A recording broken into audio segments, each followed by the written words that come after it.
Assalamualaikum anak-anak hebat. Apa kabar kalian? Pernahkah kalian dibacakan dongeng sebagai pengantar tidur? Apa judul dongeng tersebut? Tentunya kalian memiliki buku dongeng di rumah, bukan? Buku dongeng yang kalian miliki itu merupakan karangan imajinatif atau fiksi.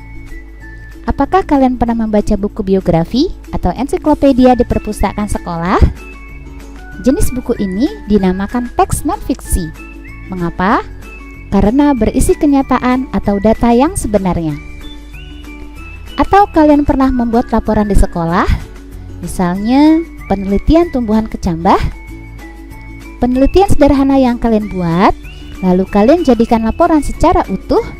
Ini bisa dikatakan sebagai teks non-fiksi.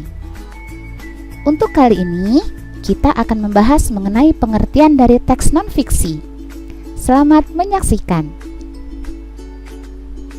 Pengertian teks non-fiksi. Teks non-fiksi adalah karangan yang dibuat berdasarkan fakta, realita, atau peristiwa yang benar-benar terjadi. Teks non-fiksi berusaha mencapai taraf objektivitas yang tinggi, berusaha menarik dan membangkitkan nalar atau pikiran pembaca. Jenis-jenis teks non-fiksi. Teks non-fiksi murni adalah teks yang berisi tentang cerita berdasarkan data-data otentik, contoh, skripsi, dan makalah. Yang kedua, teks non-fiksi kreatif adalah teks yang berisi cerita berupa data real yang dikembangkan menjadi bentuk karangan imajinasi, contoh, novel, dan puisi.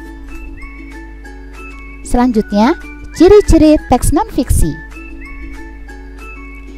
Pertama, memiliki pembahasan dengan bahasa formal, resmi, atau baku. Yang kedua, menggunakan gaya bahasa denotatif atau memiliki makna sebenarnya. Selanjutnya, tersusun atas fakta dan data yang nyata. Kemudian, ditulis secara runtut.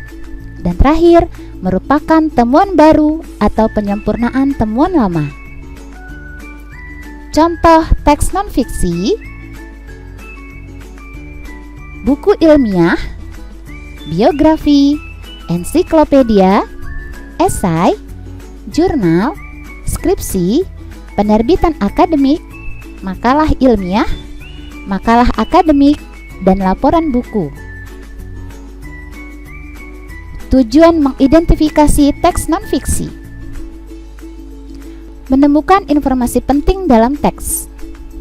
Informasi adalah sekumpulan fakta yang menggambarkan sebuah peristiwa atau kejadian tertentu.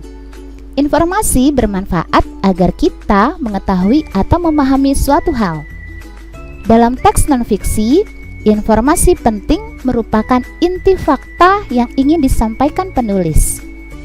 Informasi dalam teks itu ada yang tersurat atau sudah tertulis dalam teks, dan ada juga yang tersirat atau perlu dipahami lebih lanjut oleh si pembaca. Cara mengidentifikasi teks non-fiksi. Pertama, membaca teks dengan seksama dan memahami makna setiap kalimat pada teks.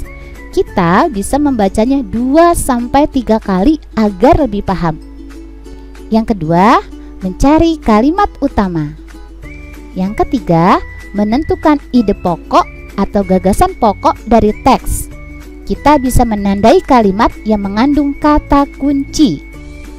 Yang keempat, kita bisa menggunakan kata tanya apa, kapan, siapa, di mana, mengapa, dan bagaimana untuk mencari tahu informasi penting dan menyajikannya dalam kesimpulan. Terima kasih, semoga memahami.